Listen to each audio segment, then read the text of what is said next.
everyone, welcome back to the Stretford Paddock for another episode of Paper Talk. Obviously, we're going to start off with last night's under-21 game, England versus France, which was, of course, very relevant to Manchester United. We're going to talk about that in a sec, but more importantly, we're going to address something today, something that broke yesterday that really did irk me, and I'm sure irked a lot of you out there. The Daily Mail reporting, and good reason to believe that there's a lot of weight behind the story, that Axel Tuanzebe will be heading back to Aston Villa next season, and it's believed on a permanent basis as well. In light of Juan Mata, who's 31 years old, which of course we alluded to yesterday, signing a contract extension until 2022 at the club.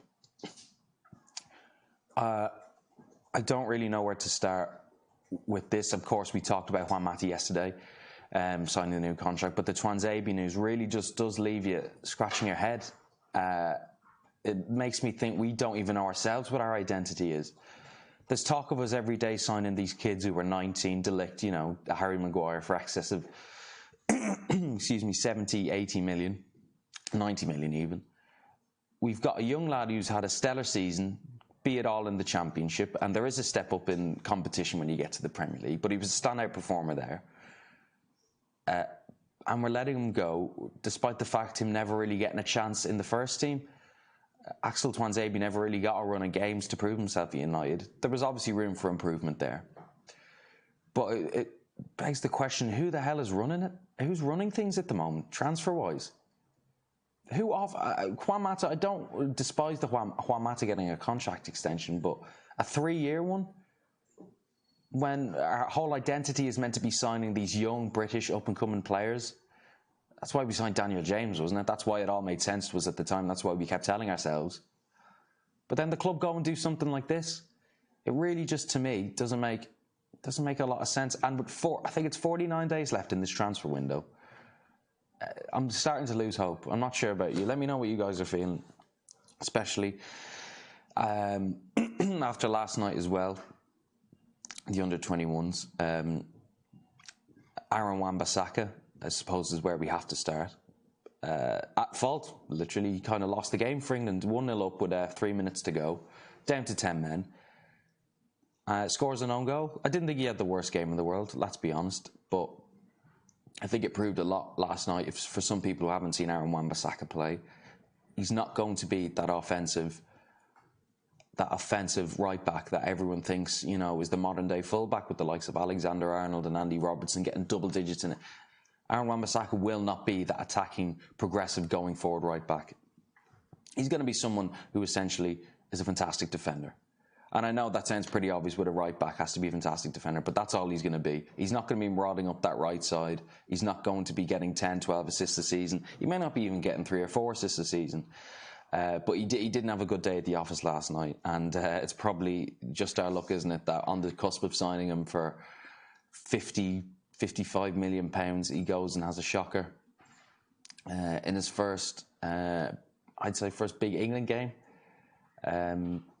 that I can remember. I was surprised that he wasn't called up to the senior team, but I think last night proved that maybe he's still got that little bit extra to go. I still think he's going to be worth 50 million. I still think he'll come good. I think he's done enough to prove himself at the top level in the Premier League. But it just shows last night that this kid isn't going to be the finished article when he comes to the club. But I still have hope. I still think 50 million for me is a good buy, good value for money. Also as well, you can't ignore the fact, leave it on a decent note, Dean Henderson as well. Man of the match, I felt, for England last night. Unbelievable performance. 1 penalty save. France actually missed 2 penalties in the game as well.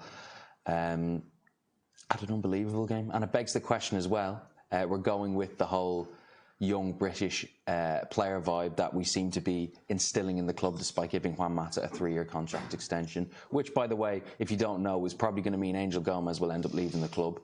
What's the point in him hanging around if he's got Juan Mata, who will be 34 by the time his contract runs out? Angel Gomez only 19, I think, at this stage. Is there any point in him staying, really? Why would you hinder the progress of a lad who, even Jose saw something in him. Jose wouldn't have given his debut. First player born in the 2000s to play in the Premier League. And yeah, it's a bit of pub trivia knowledge, but there's no smoke without fire. There's a reason he was there, and he's good enough to play for this club. But I don't know. Mixing up with the ideology. Anyway, Dean Henderson, as I was saying last night, fantastic performance, saving one penalty and just commanding in the area. And again, it alludes back to the whole David De Gea talk, whether he's going to stay or go. And we're linked with All Black for 80 million or 100 million. We're linked with Lafont as well from Fiorentina for X amount. Jordan Pickford as well is the name I've seen thrown around, but why not? Dean Henderson, we're willing to let him apparently go back to Sheffield United on a season's long loan. I suppose it's not selling him back. But if you've not seen the comments he's dropped in the last few days, the mentality of this guy, of this young man, fuck me, something we're crying out for in the changing room at the moment. Said it's his dream. He's been waiting 10, 15 years to play for this club. Used to watch Premier League years all the time and say, that could be me one day, playing for Manchester United. But what are we doing? No. We're still faffing around, not sitting down with a player like David De Gea. Either offer him a new contract or let him go. Or sell him this summer, because you can't let him go on a free next summer. And then let Dean Henderson come in and fight for his place. I don't know. Let me know what you guys are thinking, because at the moment, the longer this transfer window goes on, I'm starting to slowly lose faith. Not at the signings we've made. I still don't mind the Daniel James signing for 18 million. But the inconsistencies in this philosophy, this whole ideology of we're going to spend big on the young English players. Well, we've got a good crop of English players at the clubs it is. So why don't we play them, or at least give them a chance? I don't know, let me what you guys are saying in the comments anyway. Jones 5-year contract, Axel sold, Matt a 3-year contract, Young 1-year contract extensions, and fans will still buy Man United merchandise and go to games. Fans need to stop. Revolt before we seriously become Leeds. All right, let's steady on for a sec here. It's a bit hair pulling and frustrating. But first of all, not buying the merch is going to do jack shit, by the way. And I think everyone knows that. And we're not going to turn into Leeds. Leeds were a horrifically run club financially. And as much as we like to knock our club, at least Wood's getting the revenue. Ed Woodward is getting the revenue fingers. But I can understand where the frustration's coming from at this stage. Relegation is coming if we don't change our path. No, it's not. I think people need to relax. I mean, this was naturally going to happen, something like this. The dip in us not winning leagues every year. And I can understand with news like this about Tuanzebe leaving and stuff like that.